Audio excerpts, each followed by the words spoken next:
Hey guys, success in real estate is all about activity and action, and here is your best practices tip of the week.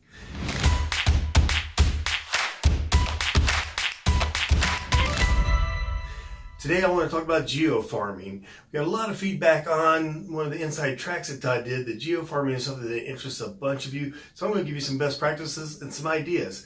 So first of all, where are you going to even do your geographic farm? There are several ways to pick one. I suggest picking a price range that's popular, not the lowest price range, but maybe the next price range up that, well, you can hopefully take those buyers to make them move up buyers. In the resort markets, obviously not as important. Get a very popular price range. Also, you want about a 6% turnover rate in that market.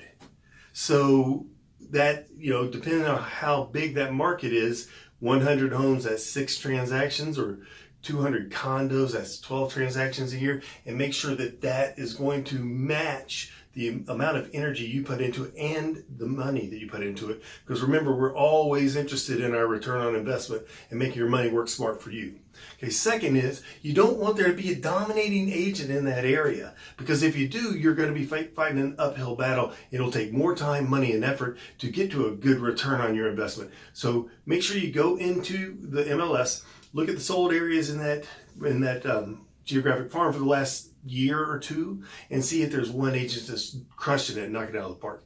Always a good idea to do it in your geographic farm, in your neighborhood, if that's where you want to work as well. Also, it is going to take 12 to 18 touches to get some result. So this isn't going to be a short-term quick fix, get money now. It pays off great benefits in the long run, but short-term, this isn't that answer. We've got tons of things you can do. FSBOs expires. We talked to you about how to work your sphere of influence, open houses, but this is a long-term game. You got to be ready for it. So the next one's really, really important. In that inside track, Christy Reese commented, got to make it affordable, something you can afford. So you've got to come up with a plan that's affordable. You can do these 12 to 18 touches in 4 months if you can afford to do that. So what are those touches? That's the next step. Mailers in general is one of the mainstays of a geographic farm.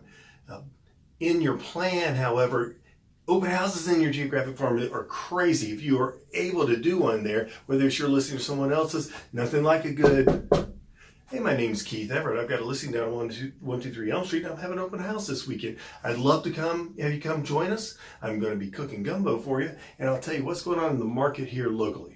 So that's something that will really speed up the conversion here of this 12 to 18 touches that you're going to need to do with your farm.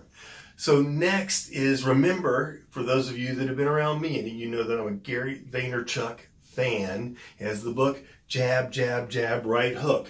So what he's talking about is you give them something, give them something, give them something before you ask for business. You got to build that rapport. So we need to jab, jab, jab. Give them something. Give them a market report. Give them a newsletter about the community. Give them maybe community events or great places to eat out in the neighborhood. Give them something before you have that call to action. If you'd like more information about what your property is worth, contact me here. If you're ask, in the new economy, it ain't gonna work. We're a service economy now. You've got to give in order to get, and you'll get back tenfold when you do it right. So there are my basics for geographic farming. Again, we have talked to your managing directors. We have talked to the sales managers. Everybody has this information, and I want you to succeed. So remember, these tips are great, but if you don't do the work, they're not going to work.